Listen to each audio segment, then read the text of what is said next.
The pain of modern life, superficial in all its glory, wasting time on pointless activities, stuck in traffic, at work, or school. Everything feels like a time drain. It's sad, but we only see the value of time towards the end. There is, however, beauty in being temporary. How we utilize time largely determines the outcome of our lives. But these days, we have less free time and less to show for it. Logically, doesn't less free time equal less freedom? Is the system really designed to turn you into the perfect worker? One that follows the societal routine, straight out of the production line. Some call it getting an education, maybe, but there is a deeper meaning behind awareness. Having an understanding of our relationship with time allows us to plan around the illusion. One perspective on time is fatalism. In fatalism, future events are inevitable, equivalent to saying events are destined to happen and conscious influence can't change an event set in the future. In other words, influence is an illusion. The birth of quantum mechanics introduced probability into our perception of events. Before quantum mechanics, people were burdened with the predictive power of classical mechanics, leading them to a dark conclusion that free will might not exist, that maybe free will was an illusion. Now we see that probability and time are closely related. Each decision you make increases or decreases the likelihood of some future event.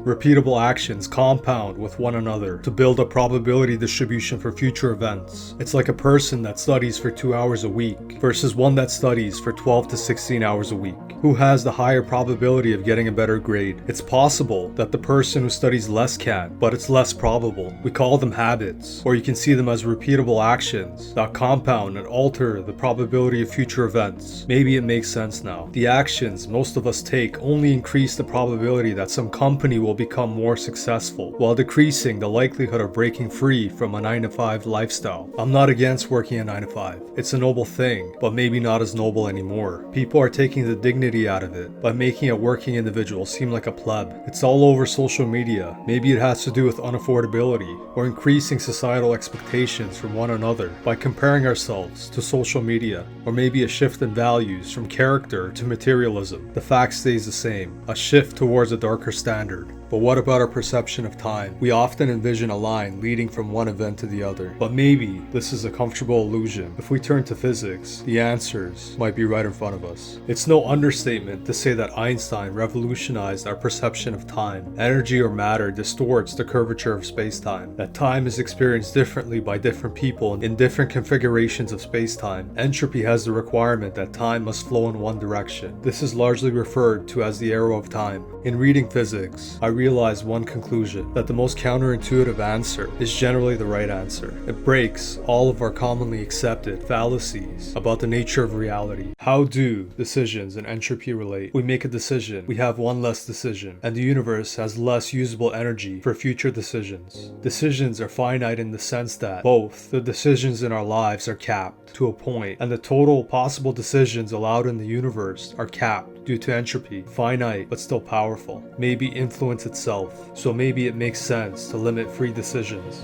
subject them to a toxic and overbearing lifestyle in today's society, make it almost impossible to escape the degenerate, overstimulating content and its influence on people. Maybe people resort to finding solace in a distraction, promote experiences over habits. Experiences are important, but they must be seen for what they are, an experience, nothing more. What's preached today on social media and society as a whole is to live some extravagant and unrealistic lifestyle of experiences. But the reality is that people chase experiences without realizing that a foundation of habits is far more beneficial to their future outcome in life and sense of fulfillment. Most of these influencers are devoid of any real meaning anyways, and only rely on distractions and experiences to take away from the void of fulfillment they've built. Maybe you need a balance.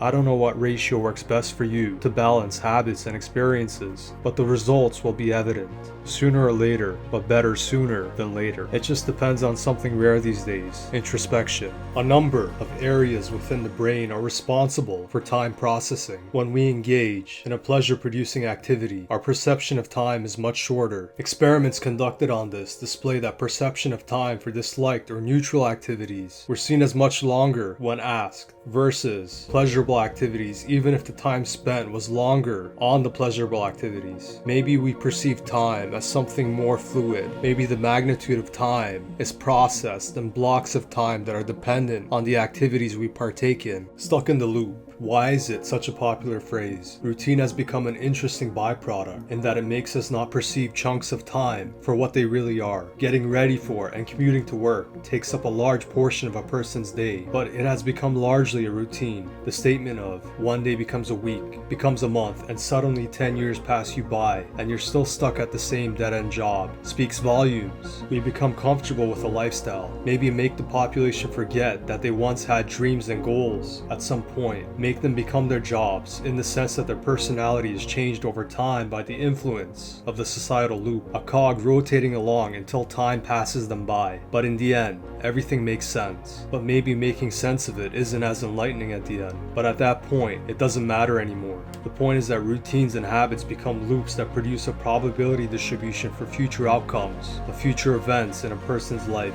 The goal? Let 10 to 30 years alongside their dreams pass them by. Maybe it's what the elites want. Many call it the Matrix. The Matrix and the different metaphors associated with it have become popularized for a reason. Most people feel trapped in a life they don't want to live. They feel trapped in a loop, surrounded by people that preach that going to school, getting a job, and retiring is a dignified life.